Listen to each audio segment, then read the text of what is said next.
this video, we will guide you through how to create Polaroid picture in Canva. If you find this useful, then please consider subscribing and liking the video. Now, first thing that you need to do is head over to canva.com and then log in with your ID. After that, just go ahead and go to the left hand side and then click on the plus icon for create, and then from here, just go ahead and choose the option for custom site. This opens a dialog where you can set your own dimension. At the top, you will see a little drop down for unit. Just go ahead and click on it, and from here, just go ahead and set it to inches. And now you need to enter the dimension for an A4 page. So just go ahead and set the width to 11.69 and then set the height to 8.27, just like that. And after that, you can click on create new design, and now you should land in this editor. Now we are going to create a Polaroid frame shape. So just go ahead and press the R key on a keyboard. This shortcut instantly adds a rectangle to your canvas. So we need to resize this rectangle to match the Polaroid proportion. Just go ahead and select your rectangle and go to the top and then click on position, and then from here you will see height and width. So just go ahead and set the width to 2.13, just like that, and set the height to 3.4, and after that you can just go ahead and press enter. Now just go ahead and drag the rectangle to the top left corner of the page. You can left click and drag it just like that. So I'll just keep it somewhere around here, just like so. Now we need to add a frame photo inside the rectangle. Just go ahead and go to the element option at the left hand side, and then in the search bar just go ahead and search for frame and then press enter. You will see frame. So just go ahead and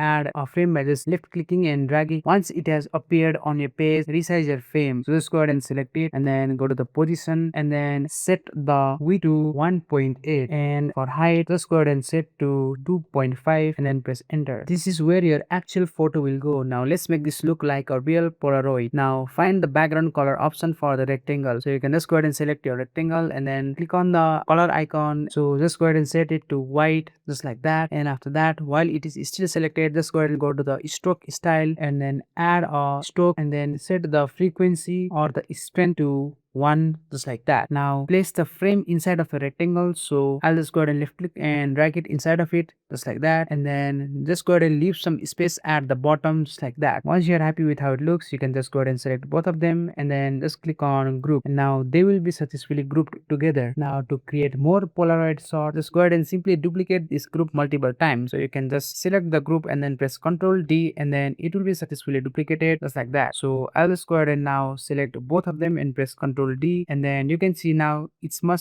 easier for us to duplicate. So I'll just go ahead and complete the duplication process, and now it's time to add your images. You have two options here. You can just go ahead and go to the element and then search for any images that you want to add, or you can go to upload and upload any image that you want to add. So to add photos, you can simply just left click and drag it inside of the photo frame. So I'll just go ahead and upload them, and here you can see you can just left click and drag it inside of the any photos, just like that, and they will be successfully added. So I'll just go ahead and complete all. Once everything looks good, you can click on the share option at the top right, and then from here just go ahead and select download, and then choose your preferred file type. PNG or PDF work best for printing. Download the file and then you can print it from your computer.